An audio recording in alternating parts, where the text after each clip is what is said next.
Okay, well, we're here with Ryan. Ryan, go ahead and tell us a little bit about yourself. For sure. Definitely my start in strength sports was derived from playing sports as a young kid. Everything I tried to do every sport when I was young, growing up. I loved to play basketball, football, volleyball, you name it. Everything that was in school I had to try. Um, so when university came around, it was time to be a little more serious with the sport and have to kind of select what I wanted. And one of the biggest sports of my life was curling at the time. I curled for 10 years at the time, and I thought, in university, this is one I want to be competitive about and, train hard for. Naturally, when you're training hard for a sport, you're in the gym, bettering yourself physically. So, you see powerlifters, strongmen, and everything like that. But I really didn't take strength sports seriously until basically my intro into grip sport. And how I got into grip sport was I saw a guy on Instagram trying to close a number three. And so I ordered one. I thought, "Oh, this can't be that tough, number three, I can probably close it. I got decent grip. And I even set up the video and everything. I was like, oh, I'm gonna credit card close this in the first try. I'm gonna get this certification. And yeah, it was not that easy. No, not that easy. So, but it definitely I'm like, oh wow, I gotta train for this. It's a lot tougher than I thought. So ordered a few more grippers, started training with them, get a little more serious. And as I looked up, how to train grippers, 'cause I didn't really know anything about it. Came across some people like Jed Johnson, Paul Knight, those classic guys, and it really interested me what they were doing too, because they weren't just doing grippers, they were doing this thick bar, pinch, stuff like that, and Mm. and stuff I've never really heard about. So, soon enough, just like I think anybody in grip, you're ordering 4 or 5 more implements, and you're kind of getting into it. So, I ordered Rolling Thunder, some other Iron Man products at the time,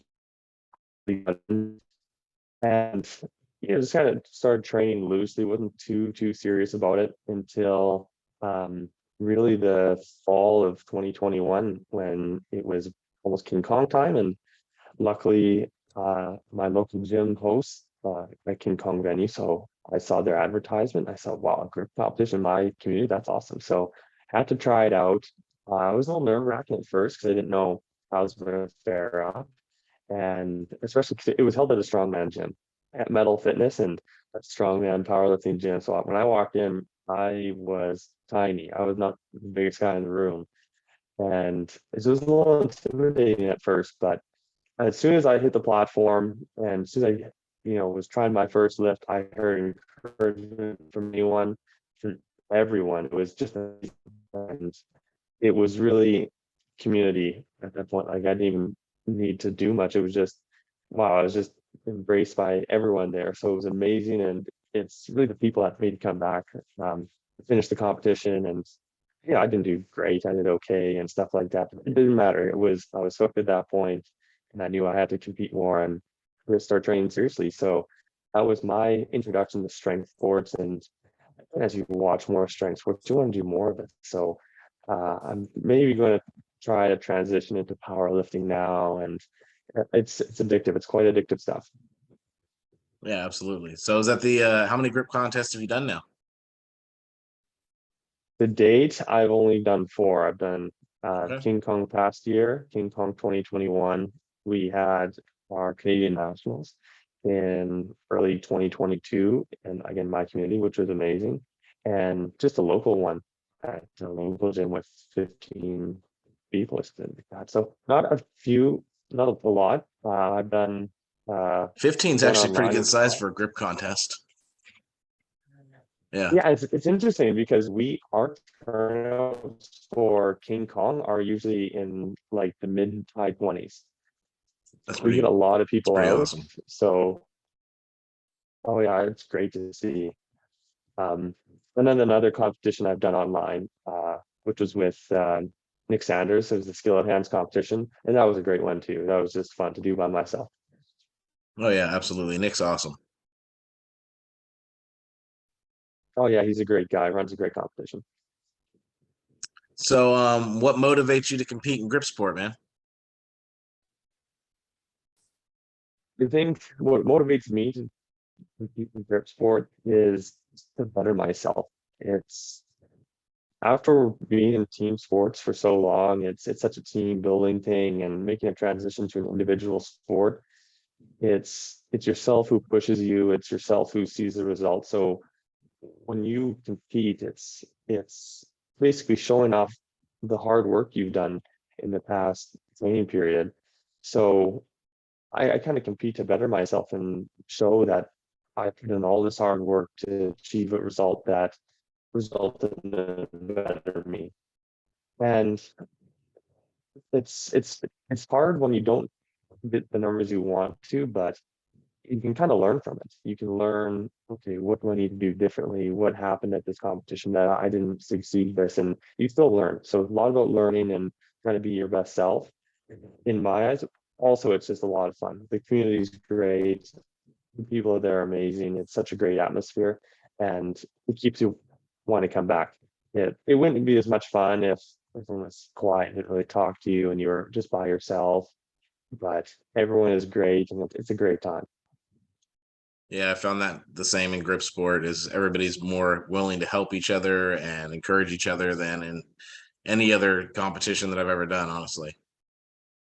Oh yeah, I find that even online too. As I created, was never really into fitness accounts or posting workouts, but um, after I decided, I saw a bunch of people doing it, so I said I got to get on Instagram and create my own account. And next thing I know, I have people following me from all over the world, from Greece, Russia, Ukraine, Chile. Like I've seen these names like on the grip board or um, just on competitions and stuff, and now they're following me, and they're saying, "Oh, great job, good stuff," and people messaging me every once in a while. It's a really great community all over the world.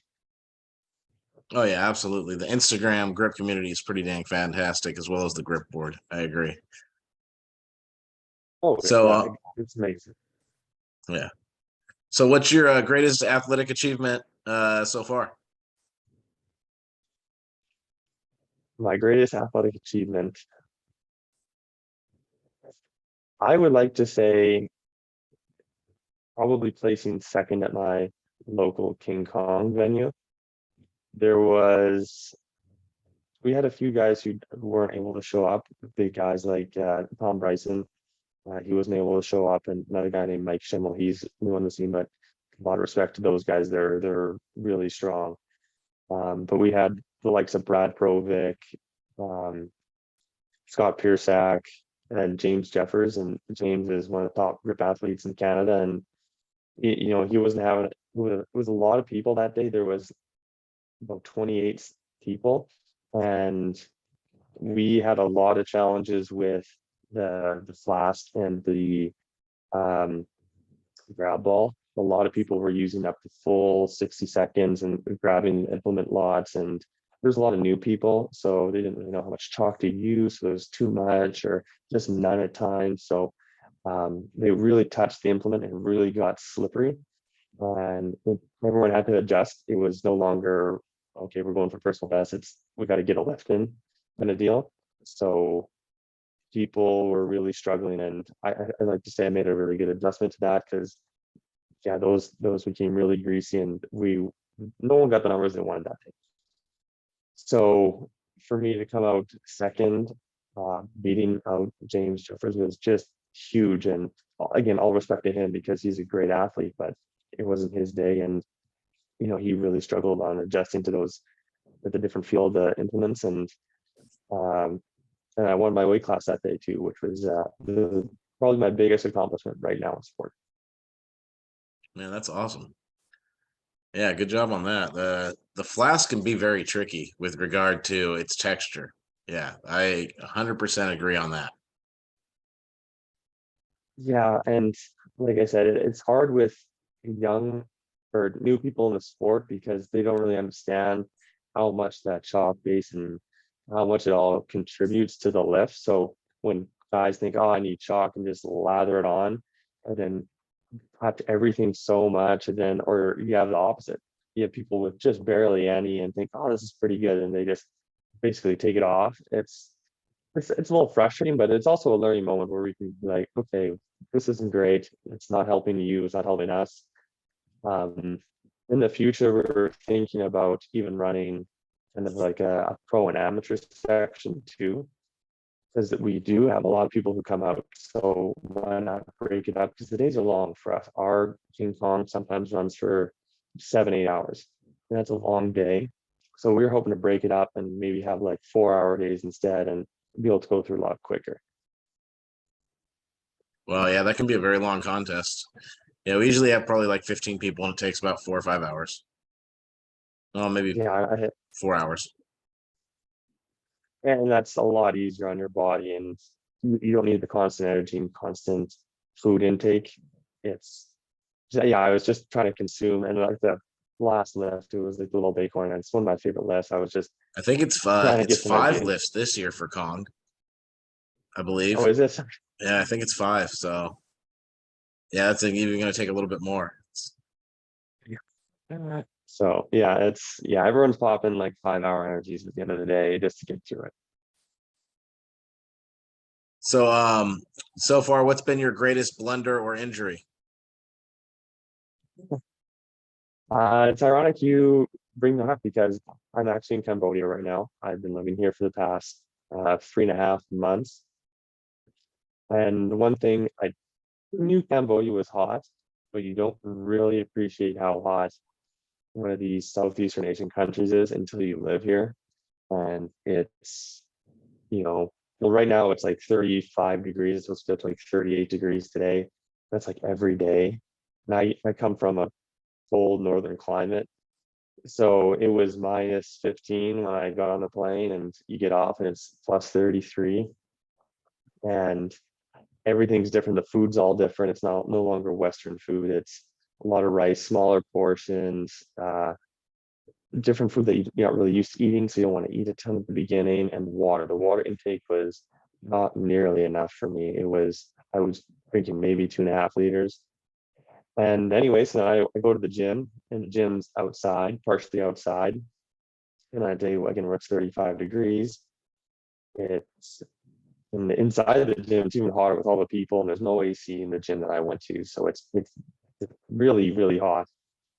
So I was kind of setting myself up for an injury, and I was just doing some grip stuff, and I was warming up, and then I started doing some rows with the knee help, and I felt like my form things weren't right, and so I kind of set it down, and I'll take a break from grip for a bit. I go on a long walk, a bunch of walk, and I go on a tour the week after, and I'm kind of taking a break from grip, and I feel great that day. I feel really great, but I've walked a lot. It was the hottest day yet. It was 36 degrees, and I felt great. So I'll go to the gym after this day of walking, and I'm warming up with the deadlifts again, and I do one rep, and I'm like, this isn't right. Something's wrong in the lower back. This is no good. So set that down, take a break from that again. A little while later, I'm like, I'll go to grippers. I'm running out of things to do. Can't do much in the gym now. Try gripper, set the gripper. And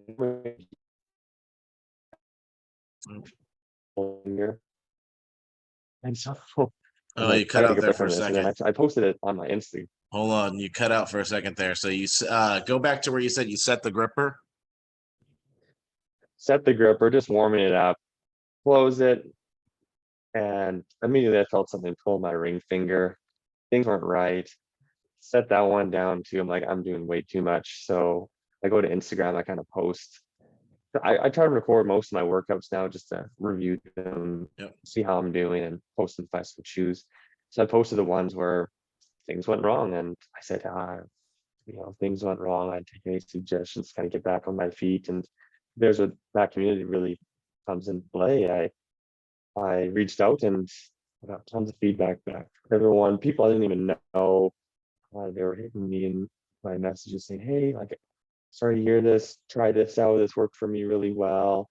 Um, or try this," or just even encourage, like, "Sorry to see you're down. Hope you get back to it soon." So, um, and the response they got were kind of uh, not really kind of mocking, but like, "You're in Cambodia now. Like, how much water are you drinking? Like, what's going on? Like, are things different? And I'm like, oh yeah, they're way different. When I have to adapt it kind of deal. And it was, yeah, I couldn't be drinking 2.5 liters of water when I'm sweating out 3 liters of water a day.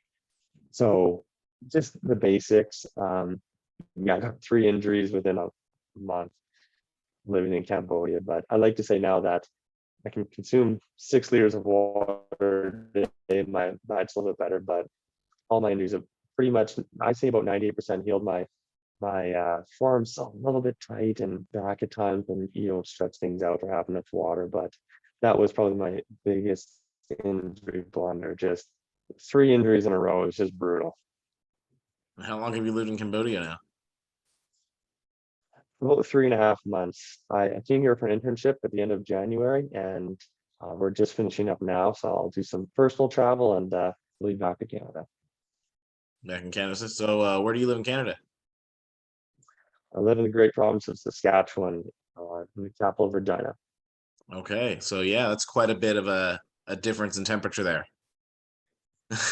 Yeah, yeah, it was crazy. It was nice though because it was when I got here, it wasn't as hot as it was, but it was still 33 degrees, which is as hot as it gets in the summer where I'm from. So Yeah. I'm dying, I'm just sweating, and then now it's transitioned to the hottest part of the year here, and it's 38, 39, 40 degrees.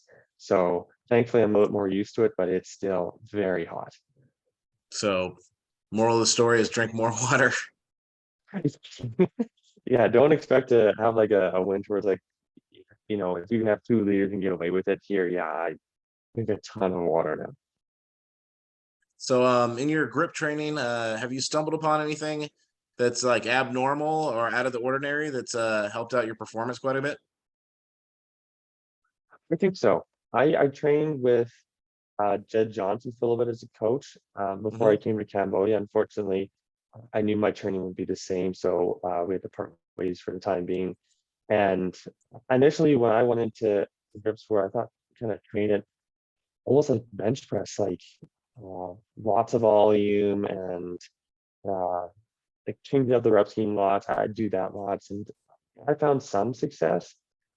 And with Jed, like he was really focused on like low reps, high intensity. So we're doing, 3 to 1 rep kind of deal. And I never thought that was like I would never really do that with bench press too often. And, maybe 3, 2, but never really super, super heavy singles. So you're never going for that 10 of intensity. So um been the biggest eye opener for me is that that's where you're working these high numbers, you're working with these higher weights all the time, and nothing too light unless you're doing kind of a deload kind of deal, or you're doing holds or something. But that's been the biggest eye opener and something I try and work on. And because sometimes it's hard when you're having an off day and you're trying to lift your programs, and it's really heavy, so it can be a little bit mentally frustrating, but you just got to work past it and you know realize the next workout's going to be better.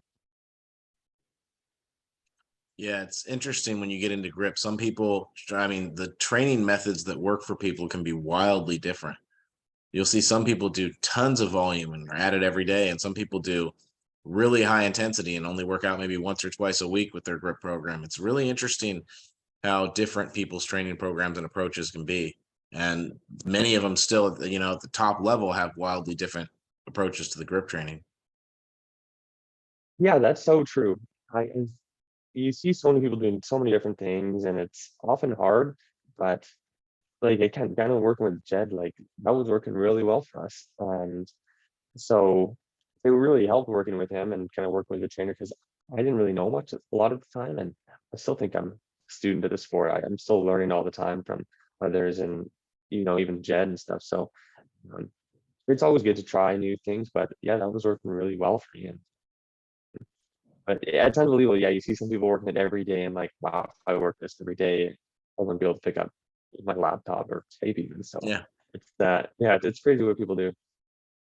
Yeah, it's wild. I mean, that's some serious conditioning to be able to do that stuff every day. Yeah. So, how much progress have you made on that number three? Um, when I was the height of my grippers, I could close it. I could maybe get, they were just probably 5 millimeter sets.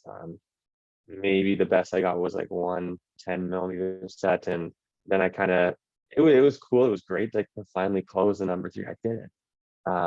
And like I was looking forward to a credit card close, but there was some competitions coming. There was the nationals that were coming up at the time, so I decided to kind of set the grippers aside for a bit and focus a little more on actually my biggest my biggest challenge in grip sport, in my opinion, is the thick bar. And so I was working that crusher like crazy. I was just trying to get those numbers up. So that was, and it's still my biggest focus right now. So I set the number three on the back burner for a little bit. I try and check in every once in a while, and um, it's a really rough close right now. I won't even say it's uh, you need a little bit more work to get it back to where it was, but it's still something I think about from time to time. That if maybe I should focus on maybe getting that certification once and for all and kind of finishing what I started. Yeah, it's a pretty dang tough gripper for sure. I've been chasing the Mash Monster for quite a while. Yeah, and then yeah, you see some like Rivers is its own world in itself. What I I heard about Iron Mine and stuff like that, and so I only saw their grippers for a long time, and then I figured out about the RGC ratings, and I saw all the different brand of grippers and all these different certifications and Match Monsters and the GHPs. I'm like, whoa, like, this is overwhelming. There's a lot here. Um, so like all respect to the gripper guys that working on those and like the mash monster guys, like those are crazy tough. So good for you guys.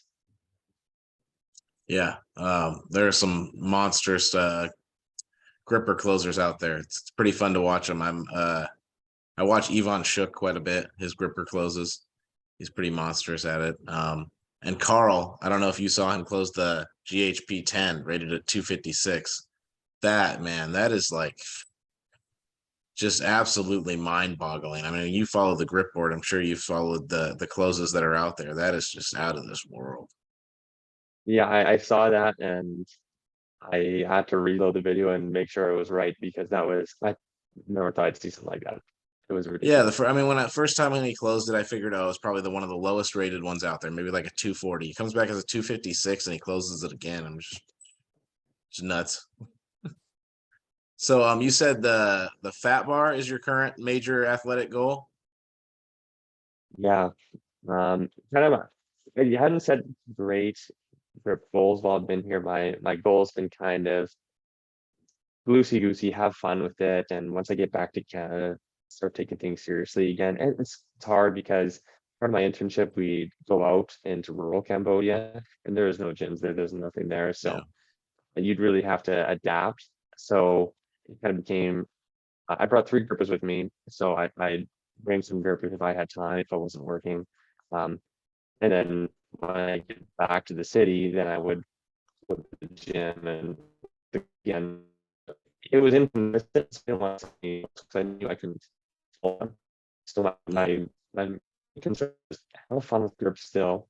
Um, enjoy myself, enjoy the sport still. 'Cause I find if you do training for a long time, and sometimes if you're hitting a plateau, the sport can get it can wear down on you. It can wear down on you mentally, physically. So I just want to have fun, keep it going. My biggest thing I'm looking forward to now is the Super Series and King Kong. We got some local guys hosting the Super Series again, and we're trying to get arm lifting a bit bigger in Canada. So I'd like to get ready for those and just put out some good results. Nothing, mind-boggling or anything like that. It's just trying to get back in the swing of things and get into the routine of competing and training again. So but yes, the fat bars, like the fat grips deadlift is killer. That's probably my least favorite event, but the event I want to Yeah. train the most because I find success with like the axle and it's not bad. It's an okay event for me, but fat grips I just struggle with so much. I find it's a huge difference and it's brutal. And same with the left, like my left hand really struggles with the bar. It gets a little right behind right now, so I'm doing a lot to catch it up, and it's just a grind to get that one up, and it's probably my one of my worst events. I'd like to say, I'd hate to say actually because I should be getting it higher, and it's often one that guys can put up some big numbers on. So I gotta work on it. But yeah, it's a love-hate relationship right now. Yeah, I mean it's a whole different texture, and I mean it's a fatter grip, and the fat grips are a whole world in themselves, really. But yeah, they're definitely a good challenge. I like them. So But yeah, and like what's your current goal on the axle? What are you trying to hit? before it was 400. I got 365 in competition. So actually just looking for a nice even 400 kind of. It's a nice number. It looks good. Now it would probably be my axle is probably about 340, I imagine, if I were to pull on it. So probably current goal is to get back to that 365. And after that, it'll probably be by the end of the year, I think I'd like to set some sort of personal best in it. So I'll take anything at that point. So I was looking for maybe 370 by the end of the year. I think that was a good goal, attainable goal for myself. Yeah, 400 is a great number on the axle, man. Oh, excuse me. Yeah.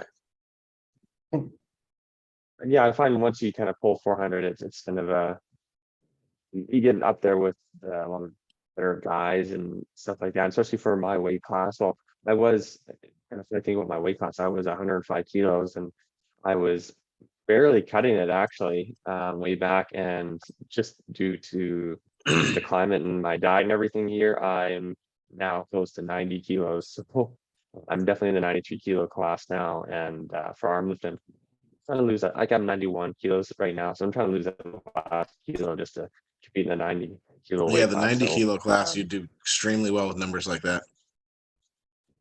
yeah, exactly. So if I were to be able to keep those numbers, I feel like I'd be very successful in that weight class. Okay, so if you could start your training all over again with the knowledge you have now, what would you do different and why? That's a great question. I would I would probably train smarter at the beginning and probably work with a coach in the beginning. I found a lot of success with Jed. But also just in general of tracking my training, being way more diligent about it was just huge for me, just to understand what I'm doing, what I'm feeling. And if I have a bump in my training, I can usually figure it out. Like, okay, I didn't hit these numbers, say why? Well, let's go back. How was my day? How was my water intake? How was my food? Did I sleep well? Was there a lot of stress? Like was the humidity different? Was it really humid in the place where I work out today? Was it something different with my chalk? So when you track those things and you become more serious about it, you can easily go back and kind of figure out, okay, where am I going? How did this happen? And you can answer those questions more easily. Because I found at the beginning, you have a great day, you pull 180 on the rolling thunder, it's great pull. The next day you can barely lift 160. It's like, and that's a great example because it's not, in my opinion, the best so far out there. It's very inconsistent, but also there was so much inconsistency with my training at the time. So I didn't know why I couldn't answer those questions, and I didn't take tracking the numbers and everything else seriously enough. So I'd probably go back and get more serious about it, track things, and yeah, maybe work with the coach sooner. Yeah, I think that's great advice. I've made a lot more progress with my grippers working with a coach than I did myself for many years. And it definitely took changing things up and looking at it from a different perspective for sure. Oh yeah, and I think a lot of people think it is hard because it is a financial commitment. Like you're putting yourself out there. I mean, it's an unsure investment. Like you're never guaranteed results. But I found, again, this is my personal story, that the investment was worth it. Like I got so much out of it. I learned so much and was able to become a better athlete with it. So it is definitely worth it. I think others should consider it too. Yeah, for sure. I agree 100%. So, what's the most important piece of equipment in your home gym and why? my home gym has kind of grown over the past few years. Right before COVID, actually, it was right before the prices skyrocketed, so I was really fortunate. I got a barbell and 350 pounds worth of plates, so that was perfect. And COVID hit, got into grip, and so I ordered the pin and I got the stuff, and I already had the weight, so it was great. Most important piece in my home gym, that's a tough one. I'd say probably the most important piece, just for training wise, is probably my kingpin, just to load up the weights and train grip. And probably I'll give you my favorite though too. My favorite to train and my favorite piece of equipment is probably I really like the Napalm Nightmare, Mhm. the block, the 3x4. Oh, it's a lot of fun. I love that one a lot. And just the apparatus itself, the Napalm's Nightmare, it's great just to switch in and out. So I think that's probably my favorite piece of equipment. Yeah, it's fun to get on equipment where you can get some really big numbers on a grip equipment. Like when you use the 2-inch napalms, you can get some big lifts, and that's a lot of fun. Oh yeah, and I find with the flask, like it's a little bit inconsistent sometimes. It kind of cuts into your hand, but with like the 2-inch blocks, oh, I feel like I get great numbers on that. It feels great. It's a good lift, and yeah, when you get those bigger numbers, you feel massive. Yeah, some of the grip equipment like the flask, and there's a few other ones out there. They're I think they're meant to toughen you up a little bit. I feel like they're just extra hard just for that, just to be difficult, just to give you something that's going to be a pain in the neck at the contest. Yeah, I agree with that. So, what advice do you have for the average person that's just trying to get fit and healthy?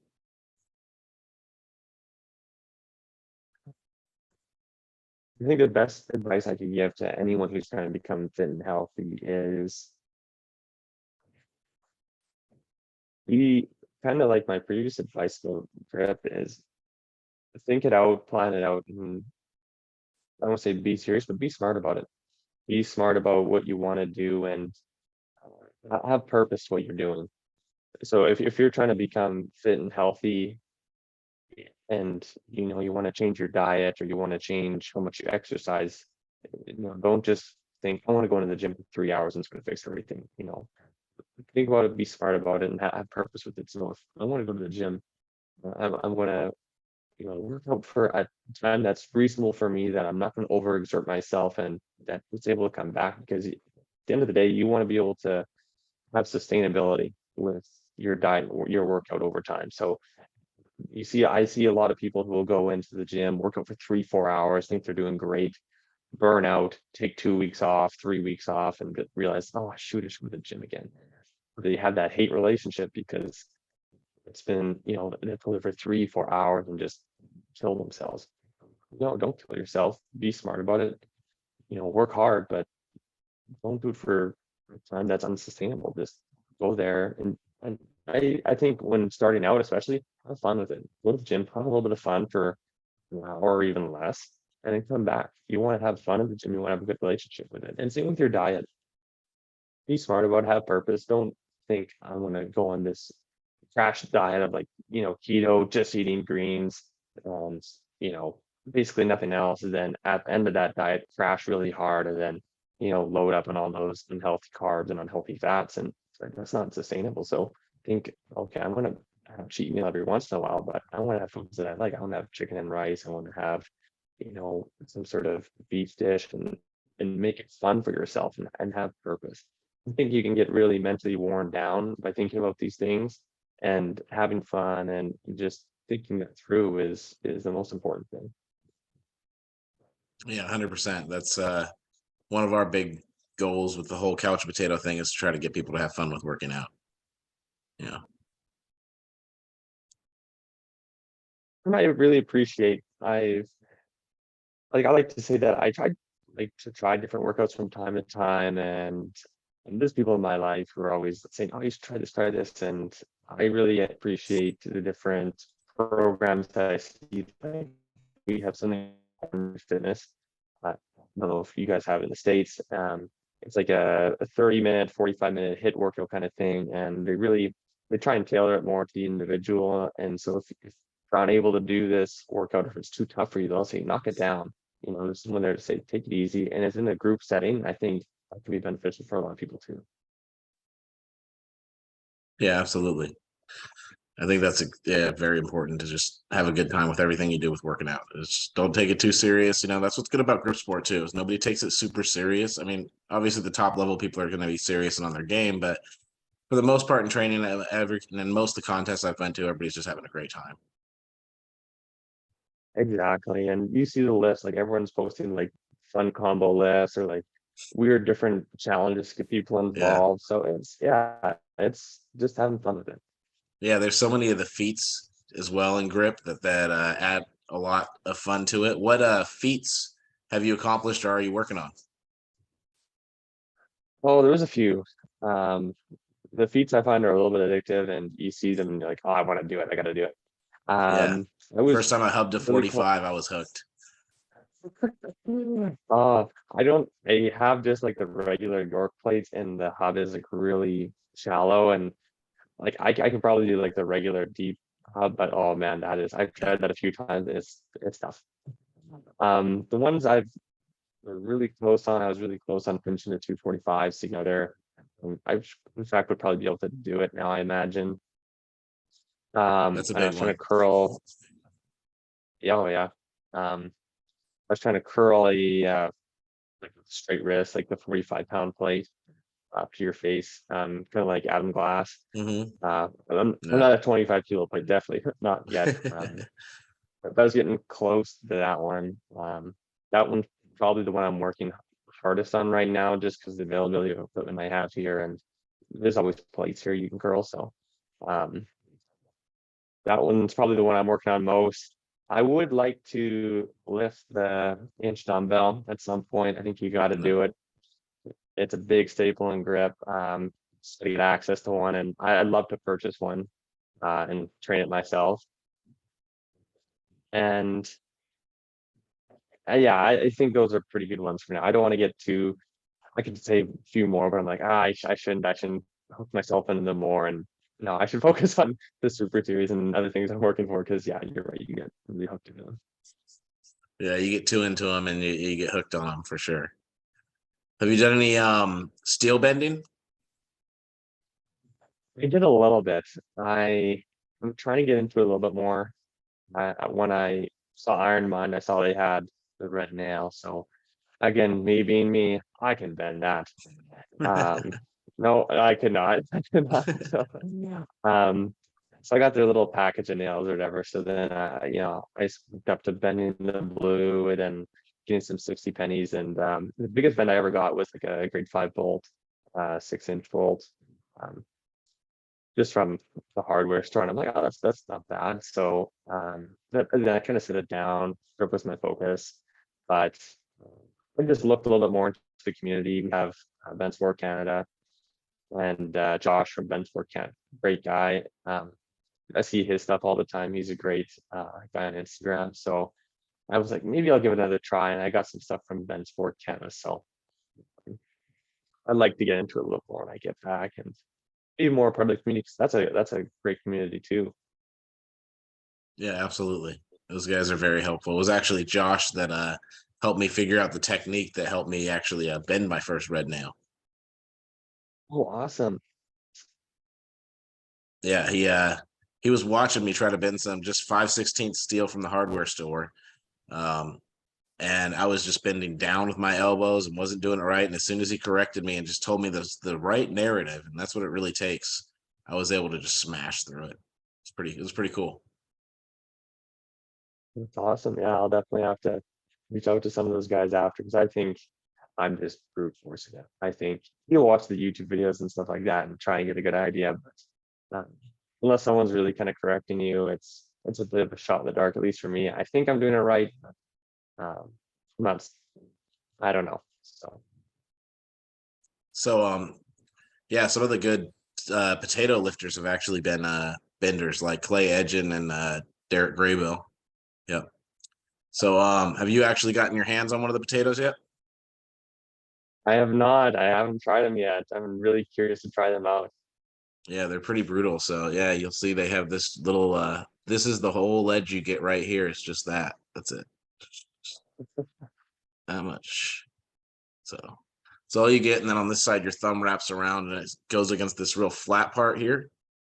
So it's like Oh, a okay. pinch with your thumb and this fingertip lift with your fingers. It's pretty much unlike any other lift in the grip world, really.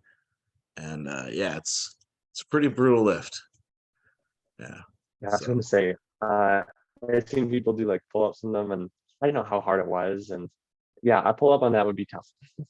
yeah, very tough. Some people have done some weighted pull-ups on them, and there's been a couple people doing one-handed pull-up. Tanner Merkel did a one-handed pull-up at 225 pounds body weight. Jeez. So yeah, Mm. very strong dudes out there in the grip world for sure. It's a lot of fun to watch them. So do you have any questions for us or any other advice you want to throw out there before I let you go? I know, what are your goals? What's kind of coach for those goals in the next year and a bit here? My biggest goal is to check off the Match Monster Zero. I've been chasing that for a long time. I've closed the number 3 from a Match Monster set once. I posted the video. It's on my Instagram. Um, and I think I'm more powerful, I believe, now than I was when I did that. So I want to be a little more overpowered for it and just really crush it, make sure it's absolutely clear, get it out of the way because I've chased that for way too long. Honestly, I've had grippers in my life for over 20 years, I believe. Yeah, over 20 years, I've had grippers like in backpacks or playing with them or whatever. I did them a lot in college. I'm 38 now, so that tells you that was a long time ago. Yeah, I played with them quite a bit in college. It was just mainly my gym. I just had a bunch of grippers in my backpack. I worked up to the point of doing a 2.5 in like 4 or 5 years. When I first started with grippers, I came from a background that really was not strength at all. I was more like athletic, like martial arts style, body weight, calisthenic type strength, nothing like real power.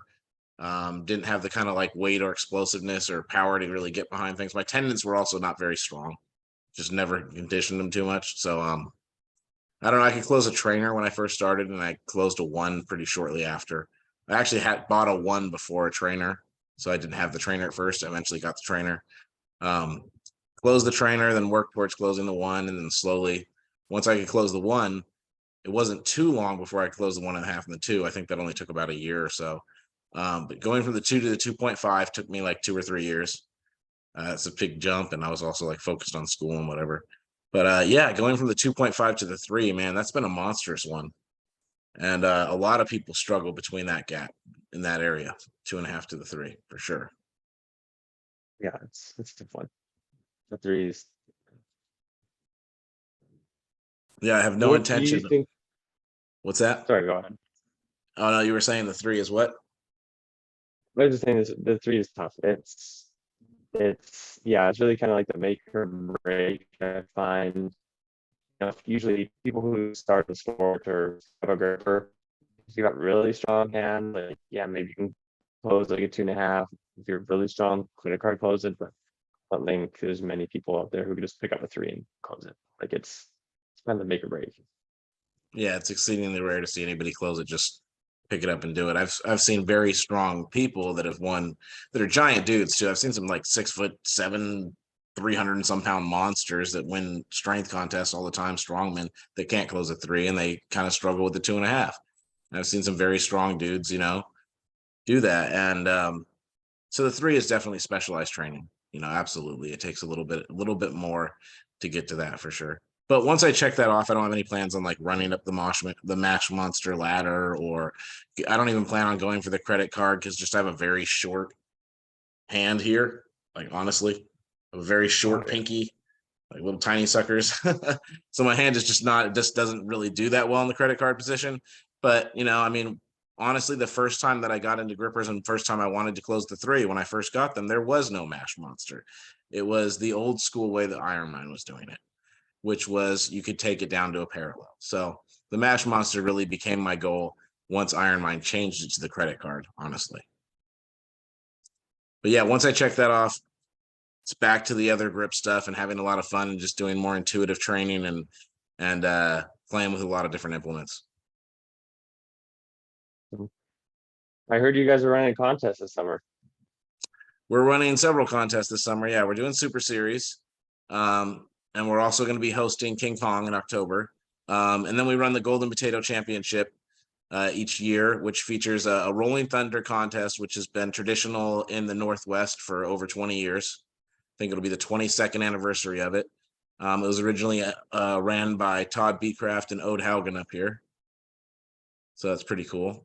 So we keep that tradition running, and that was always a contest where they did it a rising bar. So our lifts are rising bar. And we feature the 4 main lifts from arm lifting. So it'll be Rolling Thunder, the Saxon, the Axle, and the Silver Bullet. And then for a bonus, we throw in the Golden Potato. This is a great event. Yeah, I've been looking more into, like, ever since I started traveling, I'm like, I gotta travel some more. But I see contests in the States all the time, and now that I'm on Instagram more connected, I see these contests. And I was like, I gotta come try these out. These people are awesome, and just meet the people. I'd love to meet everyone else in the community. Yeah, for sure. We got a chance to travel down to Texas and work out with Adam Glass and those guys. That was a lot of fun. That was probably our biggest trip we made so far, but we'd love to get to some more contests, meet more of the big names in grip and the guys that have hosted contests for several years. You learn so much watching them host a contest. It was really cool. It was a really nice event. So, all right, That's man. awesome. I appreciate you joining me. I've had a lot of fun listening to your grip journey and look forward to watching where you go from here. You got some good numbers, especially at the 90-kilo class. You're going to be, forced to be reckoned with for sure. Good luck on getting to 400 pounds on the axle. It's a lofty goal, but man, when you get there, you're in elite territory. So yeah, I think, Thank you very much. yeah, 365, you're getting there, man. It's a pretty good lift for sure. So, yeah, we'll be watching you on Instagram and we'll be watching what you do. So, yeah, thanks for joining us and you have a good night, man. Yeah, thank you so much, and thank you for having me on. It was awesome.